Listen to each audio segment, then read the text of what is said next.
What's up, everyone? Welcome back to another episode of Questionable Calls. I'm David, joined by Rishi, and today we talk about a few things. We just got done watching the Super Bowl. Seahawks won. Go Seahawks. No, you're Well, supposed to say C. Hawks. Yeah, but come on. Where's Okay. your spirit, David? I'm not a 12, apparently. Um, but I am. On a scale of 1 to 12, 10, I'm a 12. you know what the 49ers are?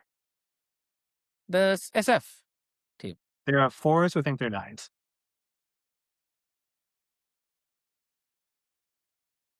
My home team is 49ers, but I'm not a football fan, so I don't really care. Anyway, so we'll talk a little bit about that, even though it's not tennis related, but a certain tennis personality was spotted at the stadium. We'll also talk about a weekly tennis as usual and introduce a brand new segment.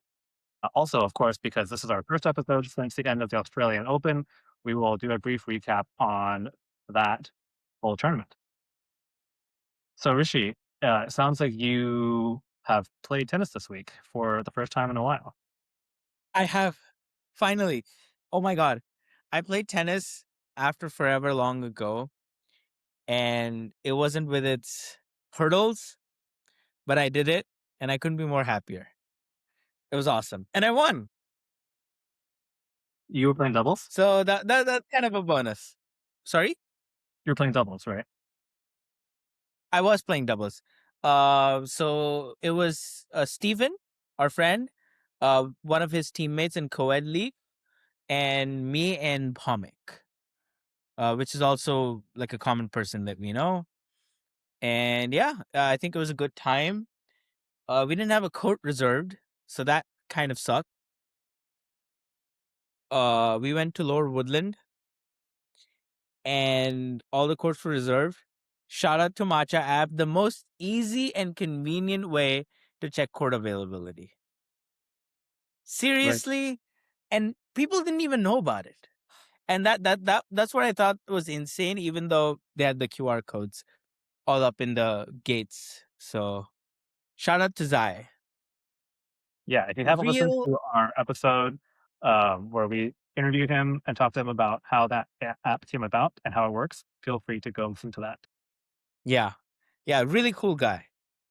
Really, really cool guy. We should hit with him sometime soon. But anyways, so we decided all the courts were booked. There were 2 people waiting at court 9 and 10, which is the non-reservable courts in Lower Woodland. Uh, the other courts 1 and 2 were wet. But thank God for whoever in Seattle Parks and Rec made the decision. We now have those sweepers in Lower Woodland. They're not locked up. No, even though they might be, but when I went, they were there. So we spent a little bit of time trying to dry up the courts as much as possible, whatever surface level water there still might be. Didn't do much, but it wasn't too wet anyways. But it was good enough to play doubles, run around just a little bit. If someone hit a drop shot that was like not that great, you could still make it safely. So yeah, I think it was a really fun match. I was sort of getting back to it. My backhand down the line is shot. It's done. I can't do it anymore. You passed Uh, on that power to me. yeah, you've stolen my powers for backhand down the line, but I'm sure I'll get back to it. I think it's just the entire backhand technique. I kind of gotta get back into it. I'm not too worried.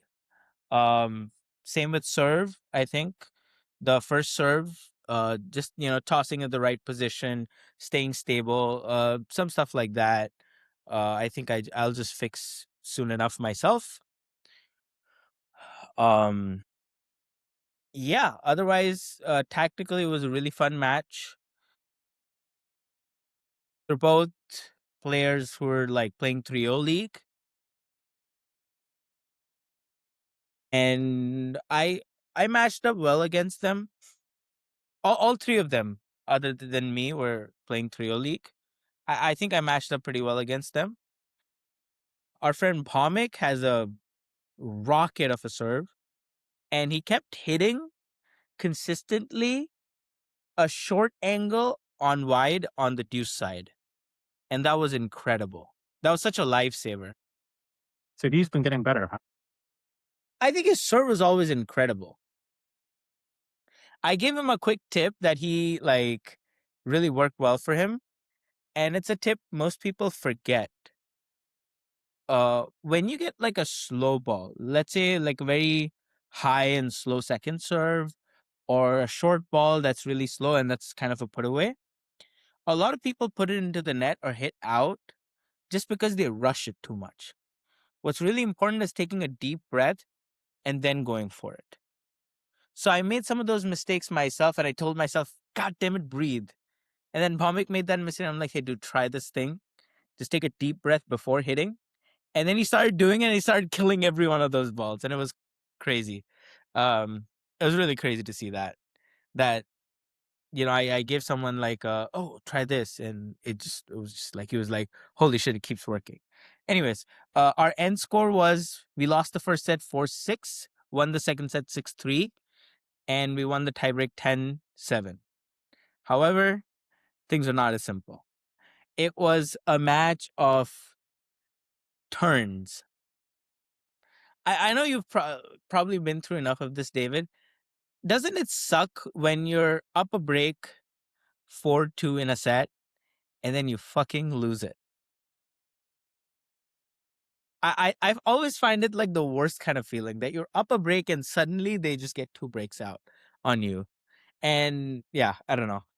That Usually, that that sorry? usually I'm the one who comes back. I'm the one who's down, and I win like 4 or 5 games in a row. I don't know. I've done that sometimes, but sometimes it happens against people who are like better than me. I'm always like up ahead at first, and then I start losing. Because people kind of get used to my game. Maybe sometimes, maybe that's that. Because I vary up the shots a lot. That's sort of the thing that I started to do a few years ago. That really helped me. Um, but anyways, second set we just took it mercilessly, and then came the tiebreak, the match tiebreak, and we were beating them bad. We got up, David, 9-1. And at that point, I get overconfident and I start to do like silly things. Try to like drop instead of hit like a smooth, like a strong shot put away. I'm like, oh, I'll try like a fake drop or something like that. End on a strange note. And I kept losing points. And then we're at like 9-4. At that point, Bomik and I decide, okay, fuck. We gotta close this out. Let's not let it go ahead. But then these guys are locked in. They get one lucky point here, one fight here, and now we're just suddenly at like 6-9, and then we're tensed up now. Thankfully, I believe Bomik did a serve, and they just hit out on the return. And oh god, we are saved. But yeah, That's the thing about practice matches, right? Like, you can mess around, but there's, like, no stakes, right? Like, sure, you wanna yeah. win. It's okay if you try different things. David, but if I had lost a match tiebreak from 9-1 up, I would never forget it in my entire life.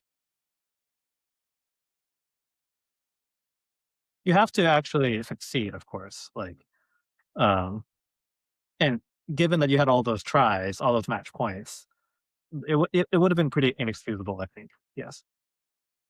Now imagine if in the same circumstance, and like it's a normal tiebreak, you're up 6-1 and then you end up losing.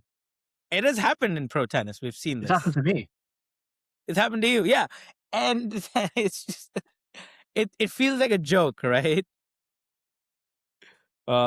Yeah. So, anyways, great experience. I signed up to AME classes. I was able to do that, and You yeah, got I'm one class? I'm pretty amped up. Sorry, You got one class? I think I got one class and I got waitlisted for the other. I forgot which day it was the one that I got it, but I didn't take Nice. the 4.0 class because I'm too rusty. Yeah. I don't I'm think gonna they were get laughed offering out. clinics this time around. Sorry? I don't think they were offering clinics this time around. Oh, interesting. But the ones that I signed up for last time are coming up in like a week and a half. Okay, cool, cool, cool, cool. So, I David, always how make was sure your tenant? Sorry, what? I always make sure to put them in the calendar right when I register so I don't forget. But Yeah, yeah, yeah. uh, it it's good to know that at least one of us has been doing well in doubles because the other one of us has not. And I feel like Casper Ruud on grass or like, like and then who got to play singles for the Olympics, the other way around, right? Doubles player playing singles. But I was assigned to play doubles for my co-ed league match uh, a week ago, and first one, my partner and I lost. Well, we got bageled. Yeah, we got bageled. Second one was mixed, and we lost 6-2. So I'm not making excuses for myself, but always said from the beginning that I'm a singles player. So that's maybe why. Um, Other than that, I've been playing some one-off singles indoors and some outdoors. I played with my friend Uche, and he hits a super big serve and pretty big ground strokes too. But I found myself getting some Djokovician kind of like stretch backhands, as well as like on the rise pick up backhands and like getting winners that way. Is that the That's one been we have the reel about? yeah. Um, and then today I played my friend Tony, and we actually don't really play too many like practice sets. We mostly just do ground strokes and like tug of war. So today we did tug of war, had an intense series of tug of wars, one of which went on for a long time. And true to the nature of tug of wars, we did not take a break until we were done. And um, because I was going up, right? In case anyone's not familiar with tug of war, in this game you can play. There's one score, and one person is trying to move it up. The other person trying to move it down. You start at 5. One person tries to get to 10. The other tries to get it to 0. And I was going up, so a few times, like I was up to 9, and then couldn't get the game point, and it went back down, went back up, went back down, and it went back down to his side, like 2-1, and then at at one point he thought that 1 was the winning point, so he was like ready to end it. And I was like, no, you got to get to 0, but then it didn't get to 0, and went back to 9, and I finally got it to 10. But that was really intense. But it was good So though. you went both ends of the tug of war. Yeah, I that don't was think one. I've ever done. I might have done one end and then lost, but I don't think I've ever done go all the way to 9, then 1, and then back to 9 and Yeah, close it a out. lot of fun, especially Uh, for the the like small note I'll add for the tug of war description. It's a rally based game. There's no serves, and it's basically intense ground stroke grind. It's grit. It's a grit game because you gotta win against your opponent with like a margin of 5 points. yeah. You don't get the advantage of the serve. Yeah. So you're always starting points at neutral. Rallies can go long. And true to the nature, depends on how you play it. I think I almost always play it. I don't think I've never played it with taking a break in the middle. So yeah, you don't take a break in the middle, and you've hit so many ground strokes, you've done so much running here and there that you get so tired at the end. Yeah, I was overheating, but um, we we later modified the game to be 8 total, so, like, starting at 4 and then 8 and 0, so to shorten it a little bit, and then we also did point for 1 pass to service line, like a volley or a half volley, counted for 2. So we tried to incentivize ourselves to go up because otherwise you just stay at the baseline and it would take really long rallies. Wait for the other one to make a mistake. Yeah. So that was fun.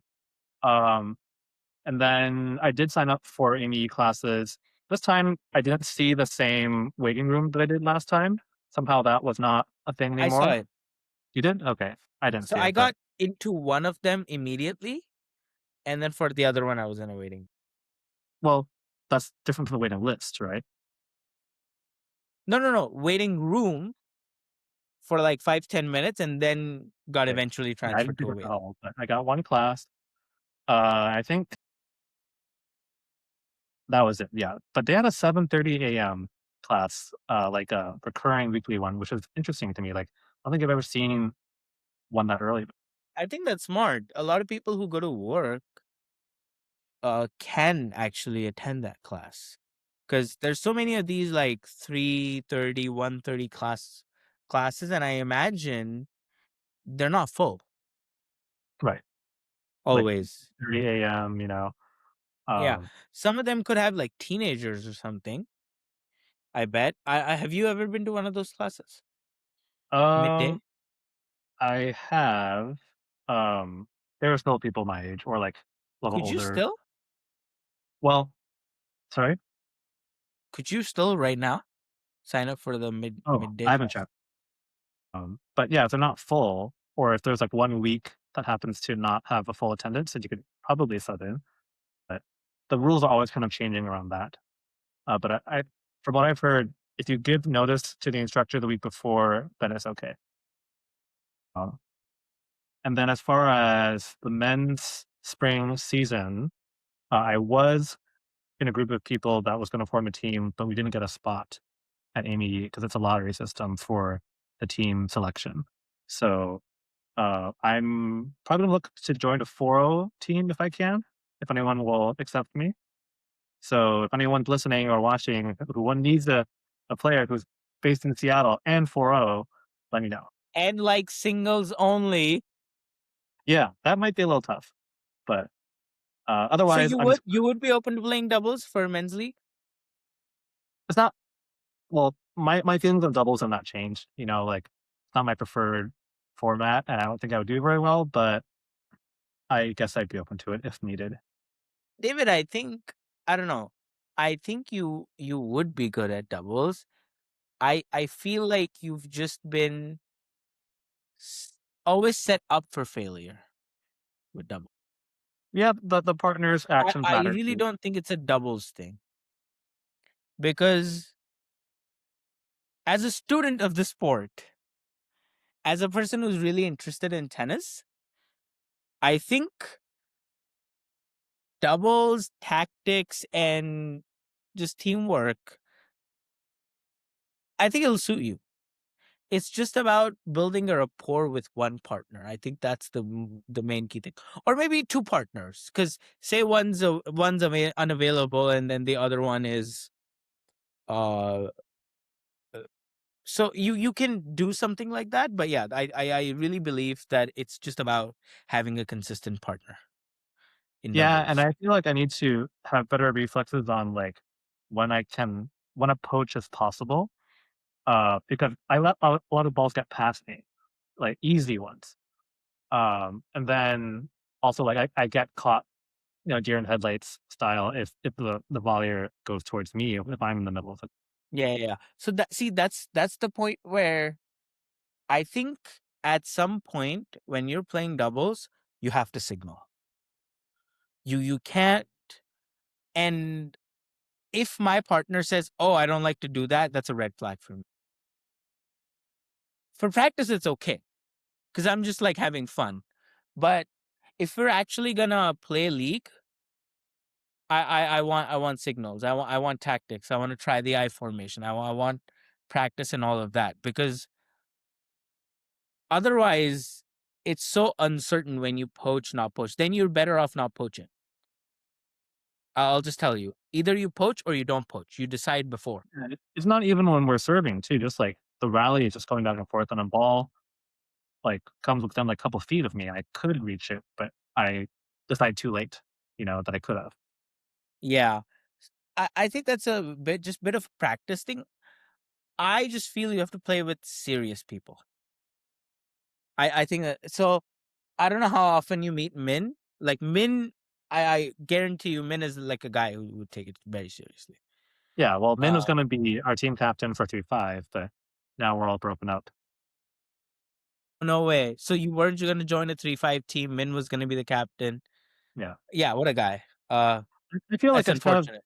it might have been partly my fault too because he asked everyone to sign up to be a captain, so we have a better chance of getting a spot, and I think, uh, previous captains do get preference for the lottery, and I'm with the previous captain, so I could have tried, but I never got around to it, so I am sorry about that. But that's how it goes. Um, but this week, and I used this for the first time today. I'm going to introduce a new segment here at Show and Tell. Yet another racket, another black racket. The Wilson Pro Staff V13. I have owned one of these before, but at that time, the strings that were on it didn't work for me because maybe it was too tight or something. But I felt elbow pain like immediately when hitting with it. But now I strung this one with head hot two off. I mean hot power, same as what I gave you. Uh, at a low tension like 46, which is pretty low for me, and played with it today. Felt pretty good. No pain. Ridiculously low. Sorry. That's ridiculously low. Yeah. Well, normally my tension is 48, so I just went a little lower. But That's also really low. 48 is so low. yeah. But because of the pro staff and because I love Dimitrov, got to practice my one hander and got some good ones today. Even tug of war, I tried to hit like it became my backhand. I tried to hit mostly one handers and it worked pretty well. It was all Seriously? about the blacks, you know. You try to hit one-handers consistently? Yeah, got to work on it Well, why? for the fun of it. I guess so. My two handers are already fine, so I want to try something else. And then this is my regular racket, the E-Dome. This is actually the one with autographs. If you can see here, here's the I Paulini autograph. actually can't see. You're gonna have to point it out. Oh, there we go. I see it. Yeah, Who is it? Paulini. Paulini. Nice. And then Osaka is right over here. Is it like a very small signature? I could Yeah, see it. yeah, It's like right below the neck on the right hand side. yeah. So this racket, I try not to play with it as much, but this is my National Gut racket. So I have National Gut in the mains, and then Link's Tour in the crosses. So lowered the tension a bit from before, and this has been working pretty well. But I only play with it indoors because of the humidity outside.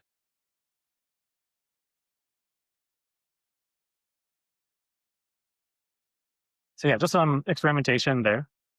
Um, but like we mentioned earlier, today is Super Bowl Sunday. So um, I did not see this myself, but I saw online that a certain someone was there, someone that we know. Well, we're not friends or anything, but we know this. Care to share details? Yes. So, um, some friends and I sat down for Super Bowl, and they're introducing players. Uh, Fun fact: Chris Pratt is from Seattle. Apparently, he's actually from like Lake Forest Park or something, like not actual Seattle. Hey, I consider that Seattle. Let me see. Okay, he was born in Minnesota, but Lake Stevens. Yes, it says when Pratt was 6 or 7 years old, the family eventually settled in the Seattle suburb of Lake Stevens, Washington. Lake Stevens is not exactly a suburb of Seattle. It's like pretty far. That's what they say. I know it's like an hour away, but sure. Yeah. So we're not talking about Chris Pratt. We're talking about Roger Federer. Yes, Roger Federer was at a Super Bowl. I have no idea why. Well, Uh, First he goes to Taylor Swift concerts, then he goes to Super Bowl. It's his, Sell out, sell life. out, sell out, Yes. sell out Yeah. alert. I mean, would you really consider someone who's a billionaire a sellout? Well, yeah, I guess not. He has He's sponsors. the one who's buyout. He's a buyout. No, but so what was funny though is that they're introducing a bunch of celebrities who attended Super Bowl before the first kickoff, and the first one they introduced was Roger Federer. So that is quite interesting. We had another tennis celebrity in Super Bowl. Can you guess? Francis Tiafoe. No, no, no, no, no, no, no. This is a celebrity that was in the Super Bowl in a very different capacity. Wait, tennis person you said. Tennis person, but wasn't in the Super Bowl as you would think. She was a part of the Super Bowl show. More No, Serena Williams with the Ozempic ad. yeah, the living embodiment of the efficacy of Ozempic. Why would you say that?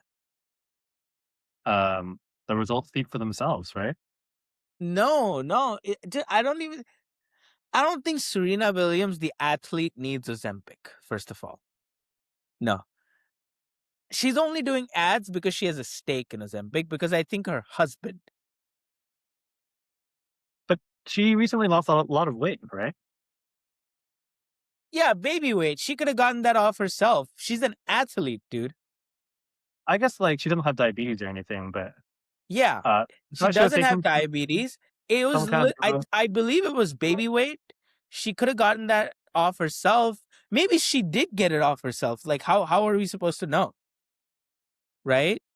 But she has a huge stake, her family, in Ozempic.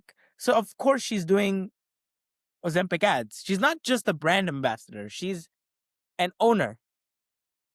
Daily Mail says Serena Williams slammed over disgusting Super Bowl ad as tennis legend promotes weight loss drugs. But it's the Daily Mail, so what more can you expect? All right, she used the GLP-1 drug. She lost 30 pounds in a single year. Wow. Yeah. So Serena Williams' husband is a board member of Ro, the company that prescribes Ozempic. There you go. So that's what I'm saying. Maybe she did, maybe she didn't. Did she need to? No. Should we care? No. That she used it? Should we care that she's promoting Ozempic because she has a huge personal stake in it? Yeah. Yeah. Bit of a Like conflict. she's not just a brand ambassador. So I think that's really important context. Cuz you could look up to the athlete as like, "Oh my god, we really respect this athlete and whatever."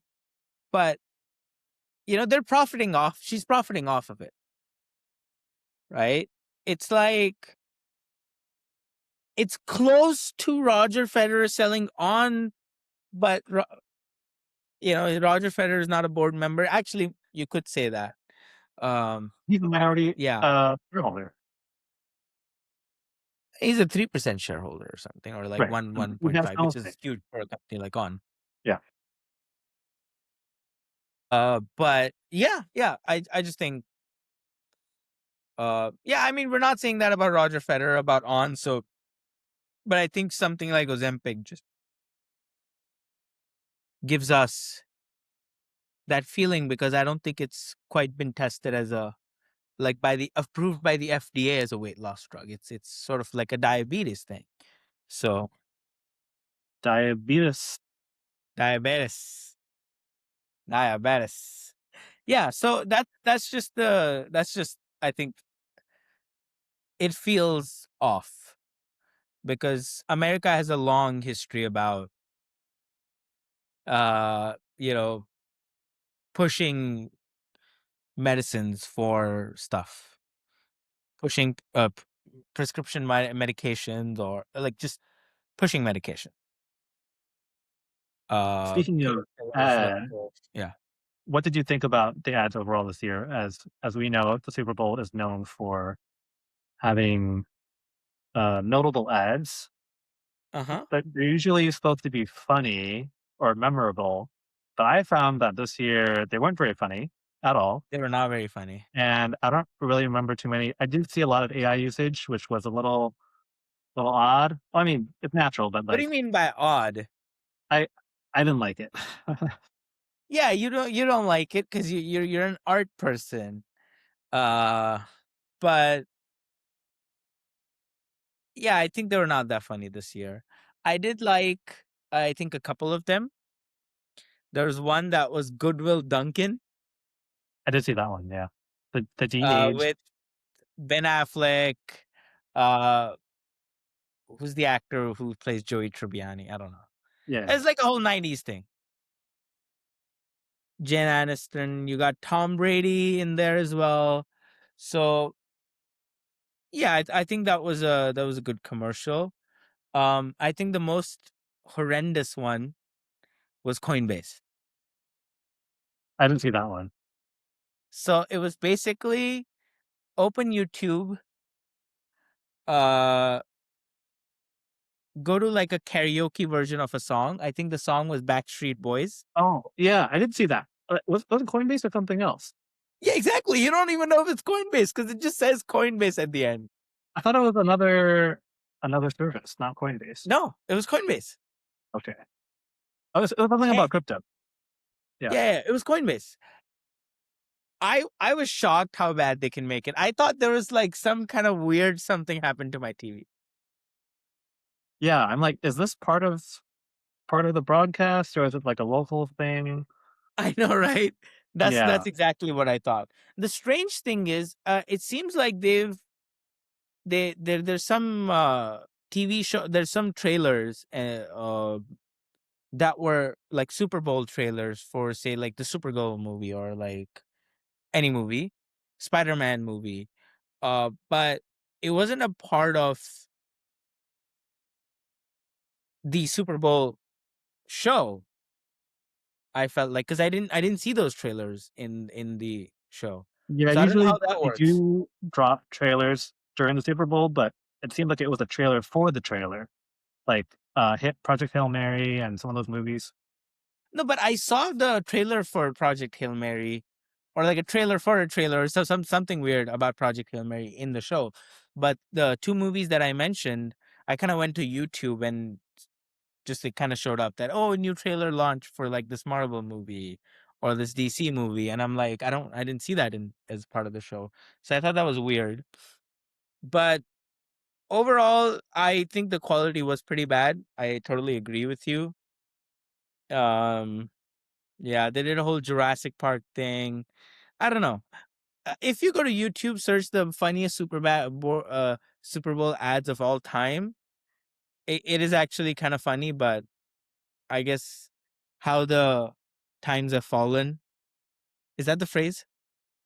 Well, there's several, but, um, how the money have fallen, or like No, how I just thought like with the passage of times, things have just gotten so much worse. yeah. It feels like Anyways, they're just ads for the sake of being ads, right? Like yeah, they're poor, but they're trying to sell you something. yeah. So that's what they were doing, but it wasn't very memorable. So in that sense, it wasn't as effective. Do you know Roger Federer has been in a few Super Bowl ads? I mean, it makes sense, but he has. But like the one that he's checking in at the hotel. I think it might be the only one of big three that has been in Super Bowl ads. Of the big three, I'm sure Pete and Andre have been in all sorts of Nike commercials and that kind of stuff. So, yeah. We also Overall, had Super a Bowl. we had a halftime show that I did not understand, meaning my Spanish was not good enough to know what was being sung. So did you check out the Turning Point USA All American Super Bowl concert? Why would I do that? Because you're an all American boy.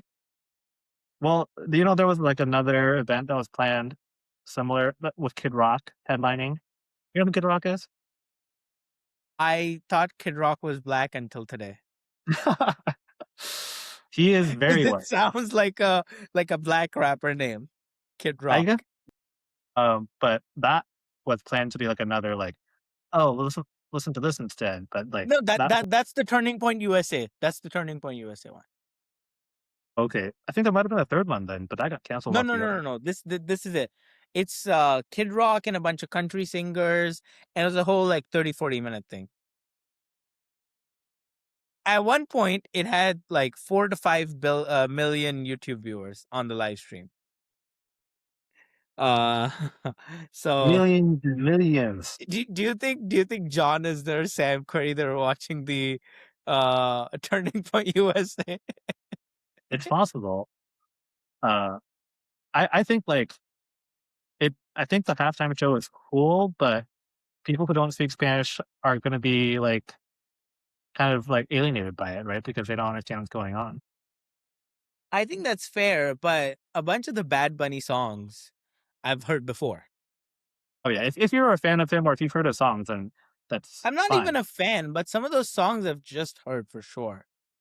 Yeah, I've Uh, never heard any of them, but yeah. uh, So for a I can long see that.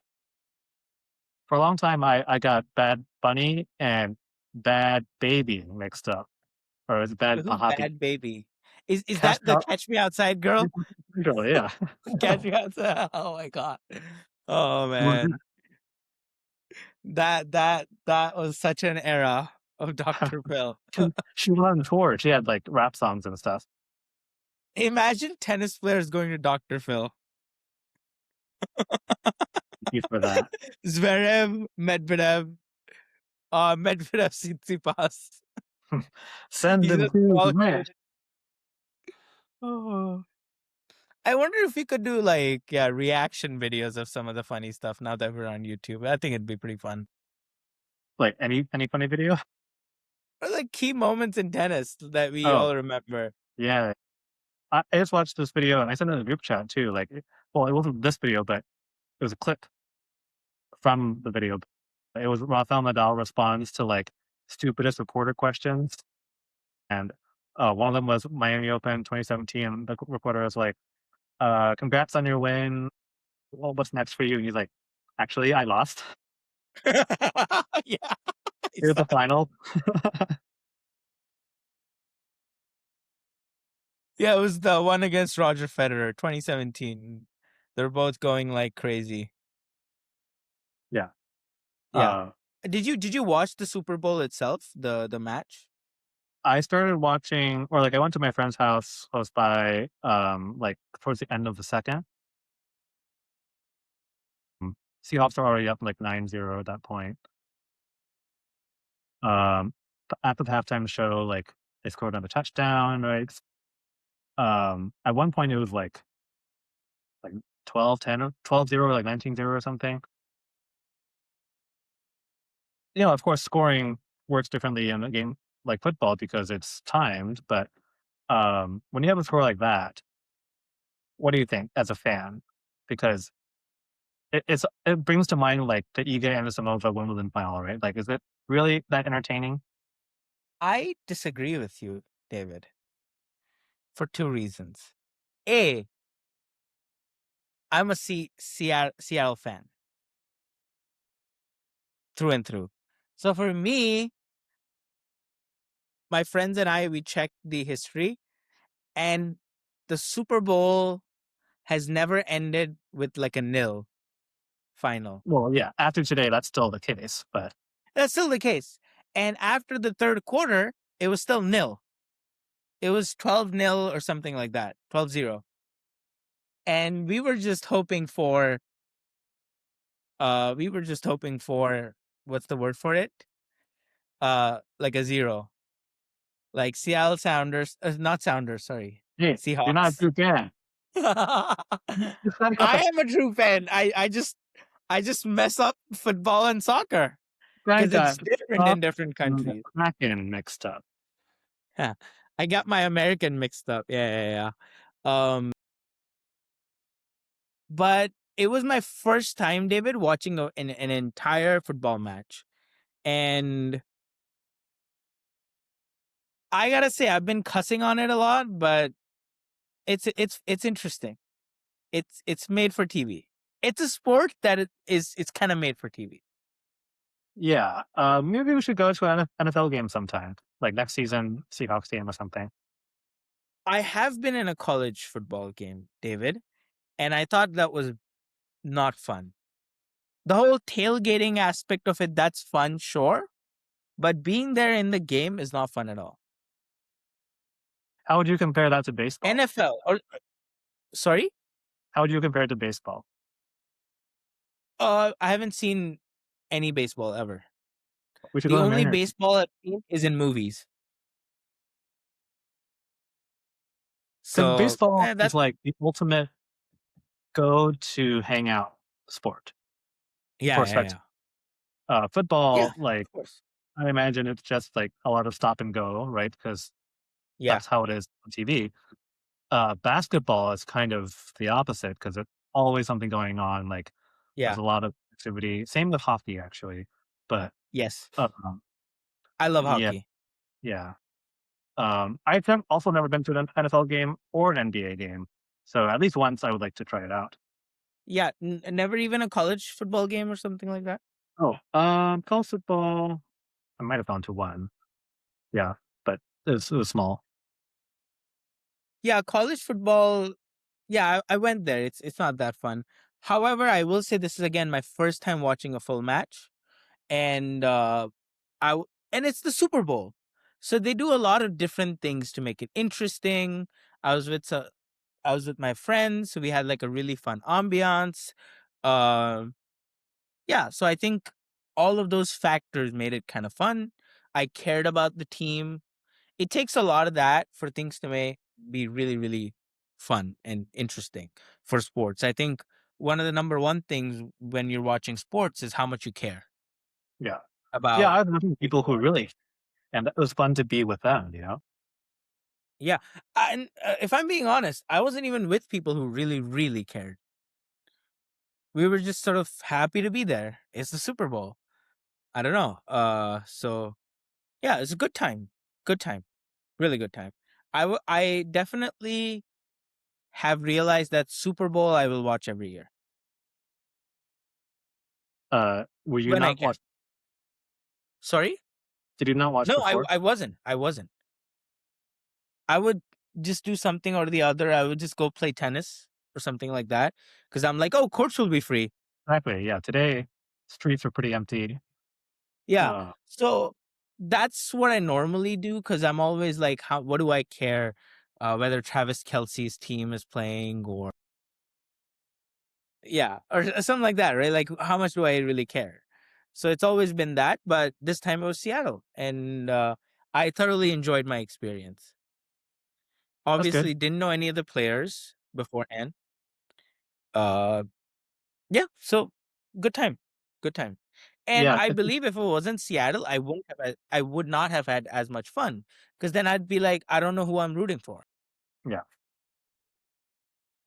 It occurred to me that the Super Bowl and maybe football in general is kind of like a religion for Americans because you all It is. congregate on Sunday and you worship at the altar of the TV and you bring your animal sacrifices of wings and ribs to share, amongst yourselves, and like you have to like yell at certain points, get excited at certain points. I'm not sure if there's any singing, but it's kind of like a whole ritual.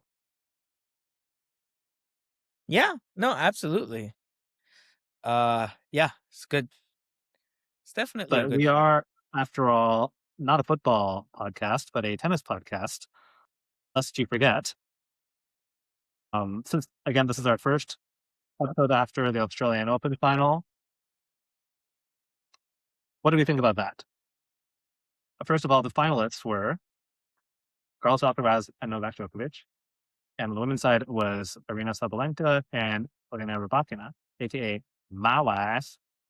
All right. So I think taking the entire Australian Open as a whole, I found it really, really boring for some reason at That first. is a consensus for the first like 12 days. And so I didn't pay it too much attention. I saw it was going to be Sinner versus Djokovic, Alcaraz versus Zverev, and I thought, yes, it's just going to be a boring match on either side. Then it's going to be Sinner Alcaraz. I'm going to go watch Sinner Alcaraz, have a good time, and that's that. And I didn't pay attention at all. And then semifinals happened, and I regret not watching it so much. Yes, men's semifinals was better than the finals, I would say. Yeah, Yeah, there are two matches, of course, but women's were a little more straightforward. But um, I watched the entire almost 5.5 hours of Alcaraz Zverev. So much drama in that one. We won't really go into detail because that has been told many times. But I was like, surely it's not going to go to 5 sets, but it did. And yeah, that was really fun to watch. did you catch any of the Sinner Djokovic match? No, I tapped out at that point. It was too late. But because Alcaraz Zverev started at 7:30 Pacific time, so I could watch that one and ended around 1, so that was already past my bedtime. But I'll need to catch, like, either extended highlights or maybe the full match of Djokovic Sinner as well, because that was another 5-setter. Yeah, yeah, for sure. Yeah, I missed the entire thing. And here's the thing, I think I've said this in our podcast before. I do not care to watch like rewatch matches or highlights unless and there's really special exceptions for it, which both matches don't sort of meet the criteria. Yeah. It has to be almost like a turning point or like an epic moment in tennis history. That's the second time you Which said turning point this episode. sorry? Turning That's the oh second time no. you said turning point. No, no, no, no, no, no, no, no, no, Turning no, point no, no. Australia? No, no, no, no, no, no, no. Um, speaking of ads, um, we're talking about Super Bowl ads, but you know who did the best job in ads? Uber Eats Australian Open. Yes, with Jim Courier, the courier. Jim Courier. I think we should put like that was one of the best themed ads I've ever seen. The Yeah, Jim they have a Courier. bunch of those with, like, who were the other Australian players? Like, Tommy Just Haas or one. something? No, but they Pat also had, like, Rafter. Red Raptor, yeah. Who was on a raft. It's Yeah. so it was so funny. And they're looking at Jim Courier like it's such a duh. His name isn't Jim tennis player.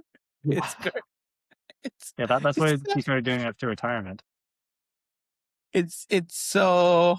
I remember last year it was the Andy Murray ad. Oh, yeah. Yeah, Australia A really cares about tennis that I really like, and B they do this kind of stuff. So Yeah, 2 years ago, they introduced the tour, the reality show. Um, they have not had any following seasons, but now we know that's what it actually is. Everything's scripted. Bert Critchley is still going strong, made it to the final. made it to the final, beat Sinner, big deal. Speaking of the final, we will talk a little bit about it because you and I were both watching it Yes, together we at stayed your up. apartment late at night. Yes. Not What apartment, house. yes, house. So, it was a whole event. We were the 2 faithful who stayed up to watch the whole thing. Um, 4 setter, it was not exactly a classic. I think historic, obviously, the result was, but the actual match, I wasn't that entertained. Are you not entertained by No, Australian Open? not the final. uh, I think it wasn't. Both players played really good quality, and some of the points were really incredible. But if anyone's played any sports video games, it's like both incredible players, but one player is playing on low stem. That's how it felt like, because I believe Djokovic had way more unforced errors, because Alcaraz realized he didn't need to take too many risks to beat up on Djokovic. It was Djokovic who was taking risks. I think Djokovic did a great job, snuck in the first set, um, saw a bunch of second serve misses, just a lot of stupid unforced error from Alcaraz. Then Alcaraz tightened up his game, and then it was game over, right? That's how it felt like the rest of the match, where just Alcaraz had it. Yeah, Alcaraz won the fourth set, 7-5, but the fan in me wanted it to end on a tiebreak. That would have been more dramatic. It really would have, yeah. Because sometimes in a tiebreak, you don't know. Even the player who's playing not as great can win. Q 2019 Wimbledon final. The bane of the bane of all. We always talk about the one, but it's not just about that. You saw Roger Federer won his sets by taking break points. However, Novak won all three of his sets in tiebreaks. So yeah, it's tiebreak is the one where you could really mess around. I think Novak has done, being older, incredible job with his serve, because I felt like he almost served better than like he had to serve better than Alcaraz to stay in the match. He had to be a relief server. He had to get the clutch points. So I think Novak really hit his ceiling at his age, but it's Novak Djokovic. He can just smash down the ceiling whenever he wants. Doesn't matter the age. So yeah. Yeah, and then I watched the women's final on my own, and also pretty late. I watched the first 2 sets, um, in the deciding set, I think Sabalenka was up, like, 3-0 or something, and then I fell asleep for a little bit, and then when I woke back up, No. Rybakina was ahead. So, that was cool. And of course, everyone's talking about her her reaction after winning match point, right? And I was like, "Is this gonna be the day that we finally see her, like, do something a little extreme, like, at least fall to the Oh, ground or something? fall to the ground. No. Make some kind of noise?" Nope, same as usual. Yeah, it's really crazy. The only other person who I've seen, no, not even Medvedev. Medvedev on his Grand Slam win did the dead fish celebration from FIFA. Yeah. Only legends will know. Down button R2. I think I messed up the controls, but whatever. Well, But wrapping up yeah. our open discussion, let's just briefly go back over our, um, wise predictions Oh from my God, a week you ago. swept me. You swept me. To recap, for our picks on the men's side, Rishi, you picked Sinner and Shelton. Not bad picks. Shelton made it to the quarters. Sinner made it to the semis. I picked Alcaraz and Djokovic, both finalists, both won. The maximum points you can get. You Yes. can't have two winners. So scoring wise, you got 11 total for the men's main picks. I got 15. And then dark horses for men's, meaning unseeded players, you picked Hubie Hurkacz and Alex Mickelson for a grand total of 3. And then I chose Jerry Shang and Brooksby. Jerry Shang made it to the second round. Brooksby didn't even play, so I got 2. And So then note for our listeners, the way scoring works is if you withdrew or something, you got 0 points. If you uh played round one and lost, 1 point, round two, 2 points, round three, 3 points, so on and so forth. Yep. Women, for main picks, you chose Iga and Anisimova. Also not bad. Made it to But quarters. quarterfinals Yeah, only. and then I picked Sabalenka and Rybakina, also the two finalists. That's so crazy. Yeah. I You actually got the chose perfect score in both of them. I chose Rybakina to win the whole thing in my bracket for the server podcast, and we ended up at 14 actually, out of like 3,000 something. Yeah, yeah. I mean, that deserves the huge shout out. This is whatever. Right. Comparatively. Yeah, because I guessed correctly for both winners, champions, and then I believe I also got the finalists. So yeah, some of my other picks screwed me over by losing first round, some upsets, but overall, best result I've But I had. think that's the case for even the person who was like number one. Yeah, yeah, best result I've had in bracket. And then the dark horses for women, you chose Iella and Boisson. Boisson didn't play, I guess. But true, we both got a quitter Yeah, in our bracket. Iella lost first round to Alicia Parks of all people. And then, I chose Osorio and Tomljanovic, so that's 3 for me, 1 for you. I think prediction wise, you kind of killed it this time, David. Yeah, It's well, predictions are nothing more than guesses, so I could do really poorly next time. yeah, it's that questionable call 1 year anniversary magic. Yes, we are quickly approaching that, actually. I joined the podcast a little later than the inception, so maybe I'll get my luck in March. Okay. Yeah, maybe for Indian Wells, which, by the way, I got tickets to. I'm going to Indian Wells. So, first I got my flight and my hotel, and then this week I got my tickets. So, briefly to go over that, I got reserve seating for Stadium 2 for day session, which includes grounds pass. And I did that because ground pass was going to be $30, but then the cheapest day session ticket for Stadium 2 was like $45 or like $50. So might as well. And then I'm also planning to get night session tickets for Stadium 1, which will be a little more, but might as well while I'm there. So I found that to be the most value option. And then our friend Kevin will be flying in from New Jersey to join me there. So it'll be, Is he confirmed? yeah, Oh, that's awesome. That's really awesome. yeah. Then we'll probably see some other Seattle friends there too.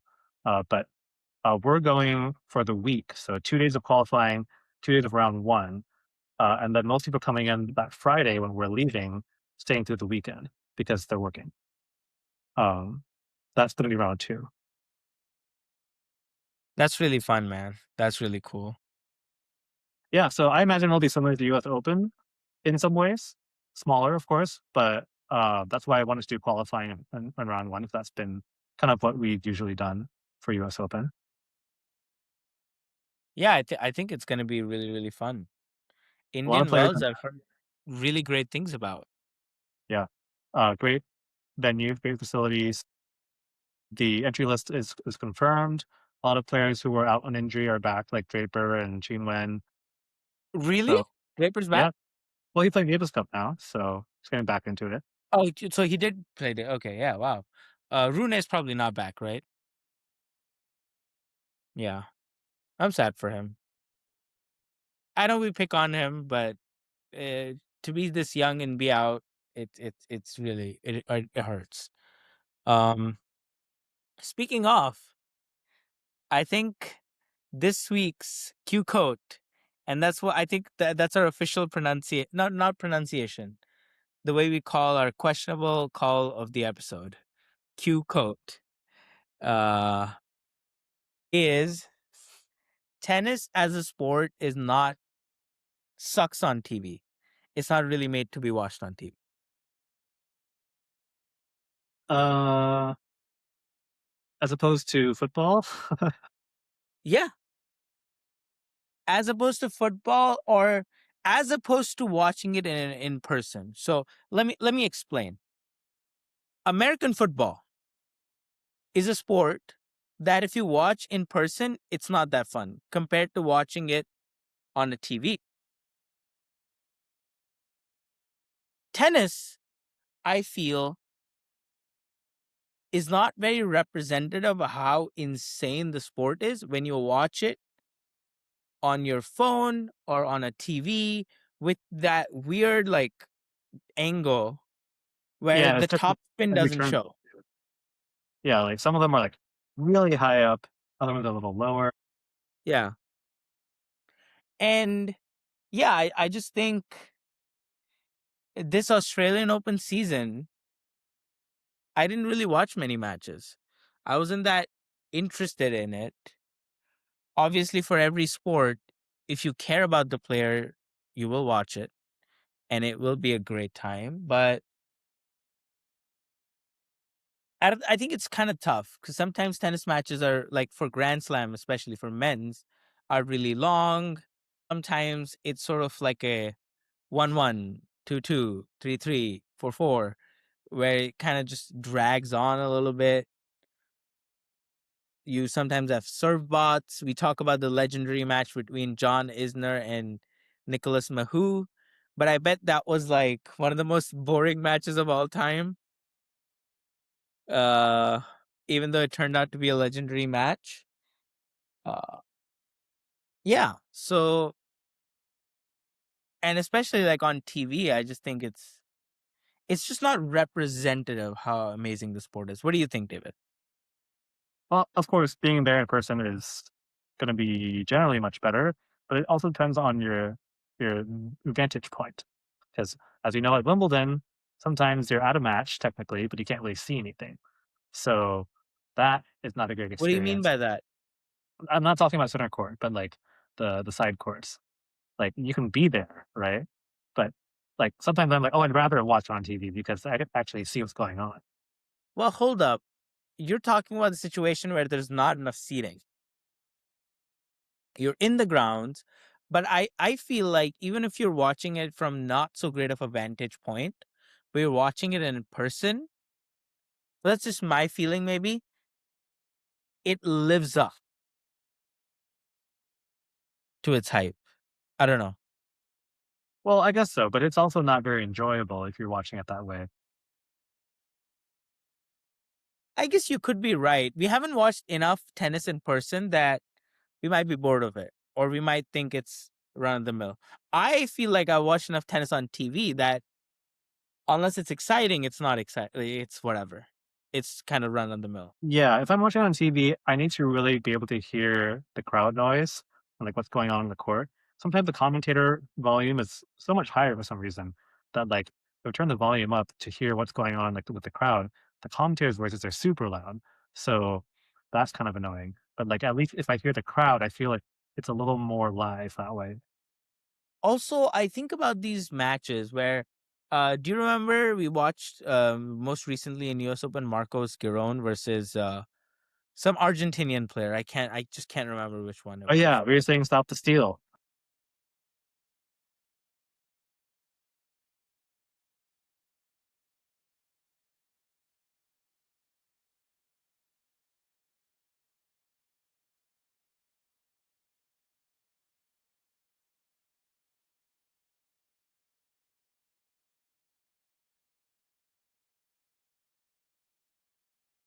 No, it wasn't biased either. But either ways, the point being, the whole Argentinian fans were going mad. There's this like special vibe with tennis in person, and I'm talking about maybe more so the outdoor matches than watching high up Sinner versus first rounder, second rounder. That I understand. But the energy, even if you're watching like one of those big matches, but you're higher up, you're just absorbed in the energy. And I feel like TV just doesn't capture it. Yeah, that's the nature of it, you know? It's just on the screen and kind of like a concert, right? Like a live performance. Exactly like a concert. I think it's exactly what it's like. So that's my questionable take that it's a little harsher way to put it, but tennis as a sport is not really made for TV. It kind of sucks on that end. If they bring up more of the shots of like a ground level camera, and I think they have sometimes, those are really exciting. Those I think those will really turn up the interest. It is a scale though, right? Because tennis is still gonna be more exciting to watch than pickleball on TV. I don't know. Pickleball is not that bad. No, no, no, I'm just kidding. Pickleball is the worst on TV. Pickleball is actually so bad. I would rather play pickleball than actually. Yeah, I'd rather watch ping pong. I don't think I have watched ping pong before, so I can't tell. But actually, I have. It can get pretty fun. So yeah, I think that's all we have for today's episode. Please check out our podcast on Spotify, Apple, and YouTube. If you like the pod, please give us a rating. Hit like and subscribe if you're on YouTube. It's YouTube It love. really helps us and motivates us to do more content, have more fun with it. Follow us on Instagram for fun takes, uh, videos of us playing tennis at questionable.pod. We're always working on new episode ideas. If you want us to cover something that you really find interesting, we will do it. Please reach out to us on our Instagram DMs. And as always, stay questionable.